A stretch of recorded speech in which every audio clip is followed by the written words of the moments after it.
Idukki Udumbanchola government ഹൈസ്കൂളിലെ UP വിഭാഗത്തിൽ എല്ലാ വിഷയങ്ങൾക്കുമായി ആകെയുള്ളത് 2 അധ്യാപകർ. 5, 6, 7 ക്ലാസ്സുകളിലെ വിദ്യാർത്ഥികളുടെ പഠനം ഒരുമിച്ച്. ഒരു ക്ലാസ്സിലെ കുട്ടികൾക്ക് പാഠങ്ങൾ പറഞ്ഞു കൊടുക്കുമ്പോൾ മറ്റ് ക്ലാസ്സുകാർ വെറുതെ ഇരിക്കണം. സൗജന്യ പുസ്തകങ്ങൾ, ഉച്ചഭക്ഷണം, യൂണിഫോം തുടങ്ങിയവയൊന്നും ഈ കുട്ടികൾക്ക് ലഭിക്കില്ല. எங்களுக்கு இந்த யூபிக்கு சாப்பாடு கிடைக்கிறதுல நிறைய பேர் தூரத்துலேருந்து வரவங்களாம் எங்களுக்கு ஸ்கூல் ஃபீஸு டியூஷன் ஃபீஸு இதெல்லாம் கட்ட முடியாது. அப்பா அம்மாலாம் வீட்டில் இருக்க சொல்கிறாங்க.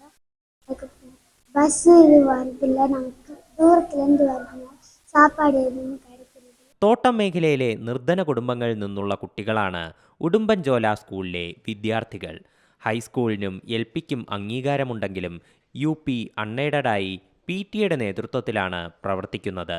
UP വിഭാഗത്തിൻ്റെ പ്രവർത്തനത്തിനായി ഓരോ വിദ്യാർത്ഥിയും മാസം 300 രൂപ വീതം ഫീസ് നൽകണം. കഴിഞ്ഞ വർഷം 4ൽ പഠിച്ച 5 കുട്ടികൾ UPയിലേക്ക് അഡ്മിഷൻ എടുത്തിട്ടില്ല. 10ലധികം കുട്ടികൾ UP ക്ലാസ്സുകളിൽ നിന്ന് TC വാങ്ങിയിട്ടുമുണ്ട്. തമിഴ്നാട്ടിലേക്ക് മാറ്റുന്നതിനാണ് TC വാങ്ങുന്നതെങ്കിലും പല കുട്ടികളുടെയും പഠനം മുടങ്ങുന്ന സാഹചര്യമാണുള്ളത്. ഓരോ വർഷവും കുറേ പിള്ളേർ ഇവിടെ വരുന്നുണ്ട്.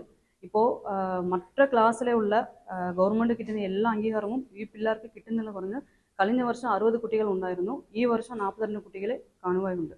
അപ്പോൾ അവരുടെ അടുത്ത് ചോദിക്കുമ്പോൾ ഇവിടെ ഗവൺമെൻറ് അംഗീകാരം ഇല്ലാതെ കൊണ്ട് പിള്ളേർക്ക് ടീച്ചേഴ്സ് ഇല്ല, 2 ടീച്ചേഴ്സ് മാത്രമേ ഞങ്ങളുമുണ്ട്, 3 ക്ലാസ്സും ഞങ്ങൾ തന്നെ പഠിപ്പിക്കുന്നുണ്ട്. പിന്നെ ഇനി ടീച്ചേഴ്സ് ഇട്ടാലും PTAയിൽ അമൗണ്ട് ഇല്ല എന്ന് പറഞ്ഞാൽ പിള്ളേർ ഓരോ മാസം 300 രൂപ ട്യൂഷൻ ഫീസ് കൊടുക്കുന്നുണ്ട്. അതുകൊണ്ടാണ് ഞങ്ങൾ 2 പേരും സാലറി എടുക്കുന്നുണ്ട്. UP വിഭാഗത്തിന് അംഗീകാരം ലഭിക്കുന്നതിനാവശ്യമായ എല്ലാ ഭൗതിക സാഹചര്യങ്ങളും സ്കൂളിലുണ്ടെന്നാണ് ഹെഡ് മാസ്റ്റർ ശിവകുമാർ പറയുന്നത്. നിലവിൽ സ്കൂളിൽ UP സെക്ഷൻ അനുവദിച്ച് കിട്ടുവാൻ വേണ്ടിയിട്ടുള്ള സ്ഥല സൗകര്യങ്ങളും അതോടൊപ്പം തന്നെ 5, 6, 7 ക്ലാസ്സുകളിൽ 60 കുട്ടികളും നിലവിൽ പഠനം നടത്തിക്കൊണ്ടിരിക്കുകയാണ്.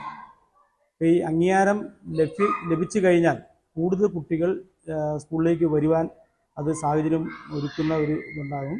UPക്ക് അംഗീകാരം ലഭിക്കാൻ കഴിഞ്ഞ നവകേരള സദസ്സിലും അപേക്ഷ നൽകിയിരുന്നെങ്കിലും യാതൊരു ഫലവും ഉണ്ടായിട്ടില്ല. അംഗീകാരം ഇല്ലാത്തതിനൊപ്പം എല്ലാ വിഷയങ്ങൾക്കും അധ്യാപകരില്ലാത്തതിനാൽ കുട്ടികളുടെ പഠന നിലവാരം നിലനിർത്താനാകുന്നില്ലെന്ന് രക്ഷകർത്താക്കൾ പറയുന്നു. സീ മലയാളം ന്യൂസ്, ഇടുക്കി.